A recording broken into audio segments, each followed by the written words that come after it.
Good morning, good afternoon, or good evening. Wherever you are in the world, welcome and thank you for joining us. We are live at AutoSens Brussels 2023 from the Auto World Museum. So, history of the automobile while simultaneously embracing its future. We're thrilled to conduct our latest edition of AutoVision News live at AutoSens, where we talk with some of the leading minds in ADAS and autonomous vehicle technology development, all from inside the warm and nostalgic embrace of this incredible venue. Joining us first thing here this morning is Juergen Hoellisch. Now, Juergen is a senior executive with an extensive success and track record in application, sales, product definition, business management, and product marketing, which includes of IC design offices. His core competencies include the full scope setup and development of international Europe and Asia, creation and implementation of marketing and sales strategies, as well as the buildup of profitable relationships with key customers, in addition to having strategic relationship management experience with key automotive players globally. We're thrilled to welcome our AutoVision News live at AutoSens. Juergen, good morning and welcome.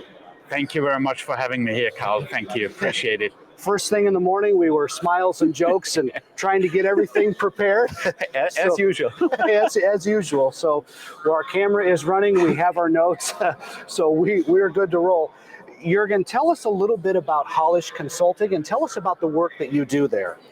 Well, I would consider the Hoellisch Consulting company as a so-called troubleshooter or solution provider, however you want to call it. So basically what my company is doing, based on my previous 30 years of experience in automotive and the network that I have, depending on which company or which customer wants to solve a problem, I try to help them out with my network and with my experience. So basically this comes from, let me use, and I'm example oriented, put it that way. Yes. So for example, there is an OEM or a tier one that wants to develop a new technology, like a new radar system, a new ultrasonic, a new camera system. They say, what kind of chips could be used? Where are the roadmaps of the chip suppliers? Which kind of companies could we introduce and bring in for further discussions? So I contact the companies, I try to figure out which OEM they want to talk to, what kind of approach they want to take and bring in the companies, arrange the workshops, everything, until like the final development, basically up to the series. Excuse me. So one of the OEM said, well, China OEM said, well, what kind of technologies can we utilize and what do we need to for China market and also for global market, because the markets are completely different and the requirements are different. So it really is like finding a solution and providing a solution from the semiconductor even up to the EE architecture. And one of the biggest programs I had was like developing a complete EE architecture with a OEM in Asia, which took about 3 years, and we had 250 external engineers utilizing that one. So it's not me doing everything. I utilize the different companies and the network that I have. I did like how you phrased it, though, that you are a solutions provider. That's what you do, you know, as a solutions provider. I want to continue on from that, from the first question here, but in your work with Hoellisch Consulting over the years, what are some of the biggest and most significant trends that you have either seen develop or that you think are happening in the automotive industry right now? So, of course, we have heard a lot of things about autonomous drive, level 3, level 4, level 5. And one of the things we have experienced in the last couple of years is the wording has changed from autonomous, fully autonomous drive to like supported drive, automatic drive, and some kind of supported drive. So what we have seen, especially in the last couple of years, is really moving away from the fully autonomous drive, more towards the so-called level 2, level 2 plus. And in China, in the last couple of months, and especially during the pandemic, there has this new term called level 2.99, which means everything as close as possible to level 3, which means hands off, eyes off. This will not come very soon as a complete car, but dedicated use cases. That's especially in the ADAS area. Another big trend that we see is everything that is related to sustainability, electromobility.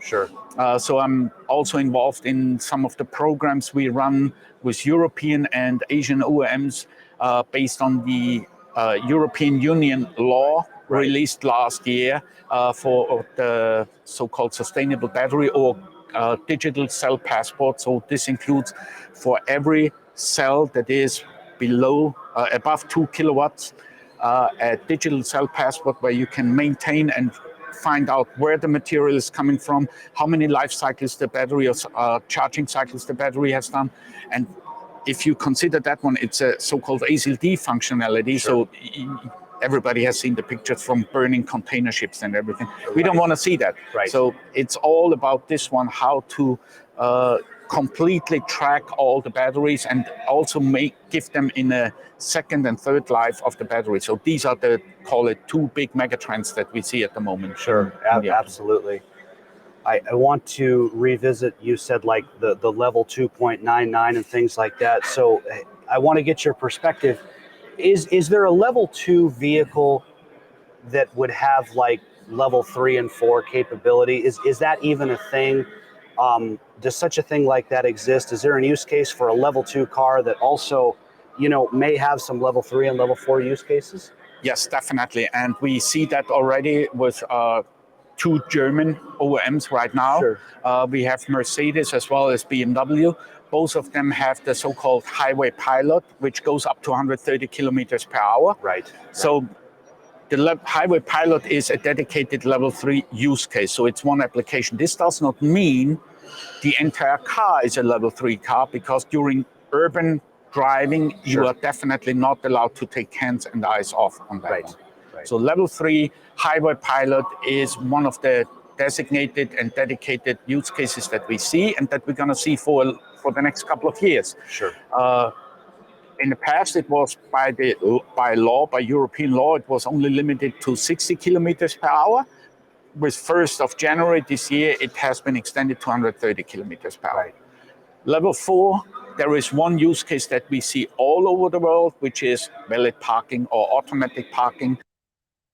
Driver goes out and the car is looking for a parking lot, tries to find the parking lot, parks automatically and responds to you as an owner. I found my parking lot, I'm here, car is stopped, locked, everything is done. And that's what we call the level 4 use case. This can be also in the garage parking. Right.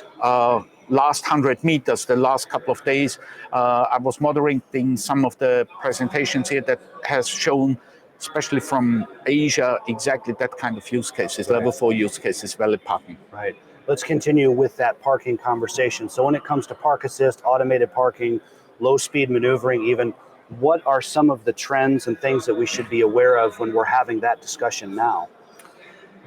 We had some provocative discussions and questions during one of the sessions there.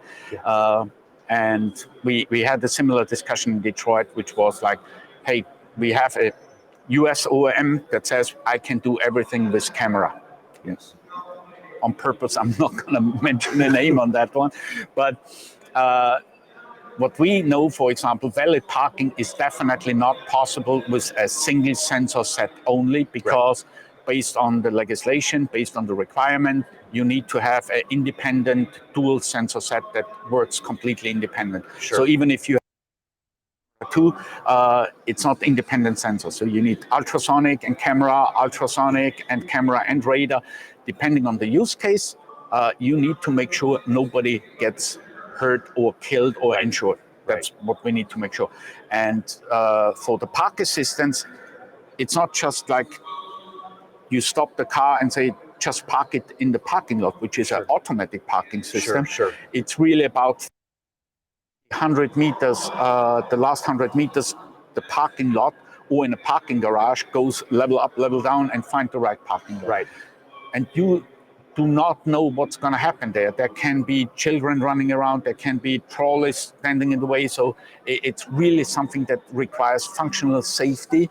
And really safety is one of the key aspects that you have to take care of when you talk about automatic parking or valet parking. Sure.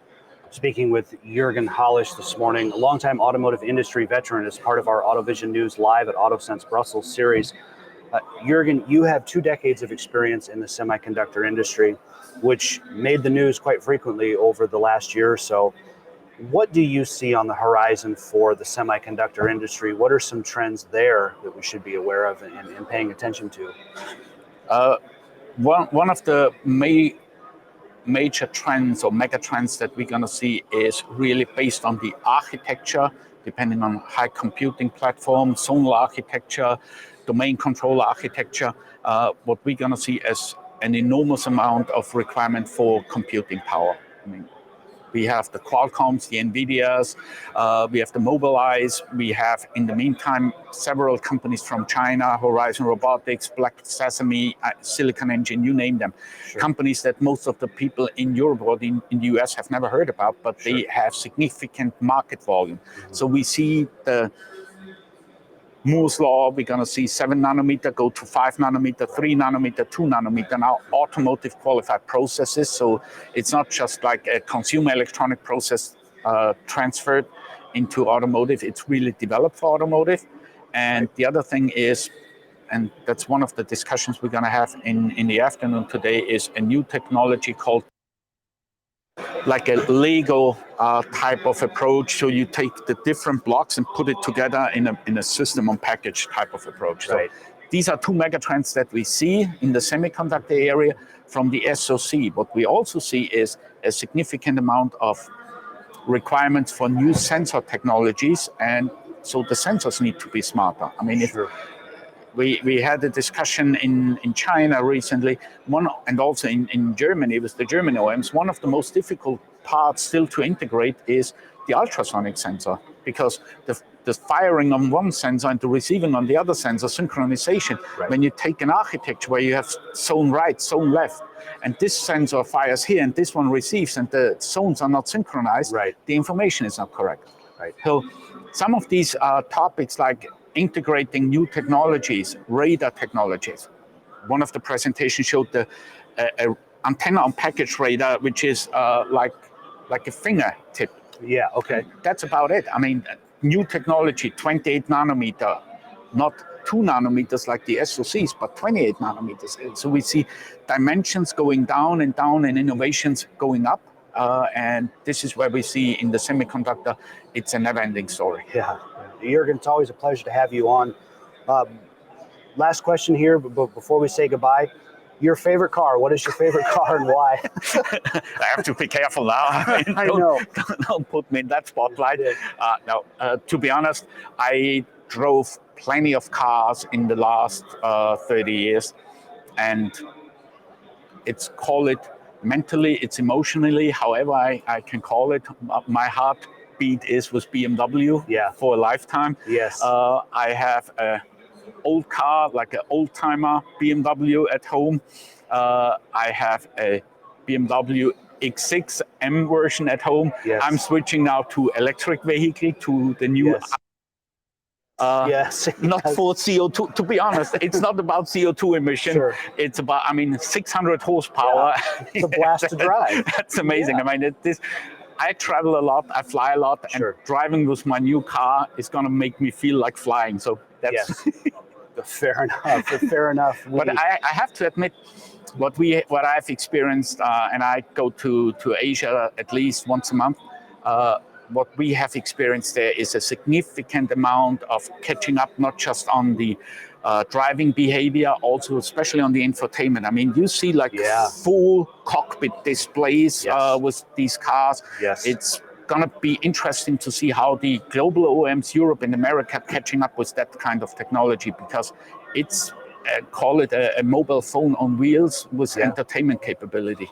It's really interesting. We just covered the Detroit Auto Show for Automoblog, our sister publication of AutoVision News, and the new reveals, the Cadillac CT5. That was one of the top things in the media briefing, was that large screen, that large immersive screen. So I think you're right, Juergen. I think we're seeing a lot more of that full screen taking up, if not all the dash, a good majority of the dashboard. Yeah, we're speaking with Juergen Hoellisch this morning of Hoellisch Consulting.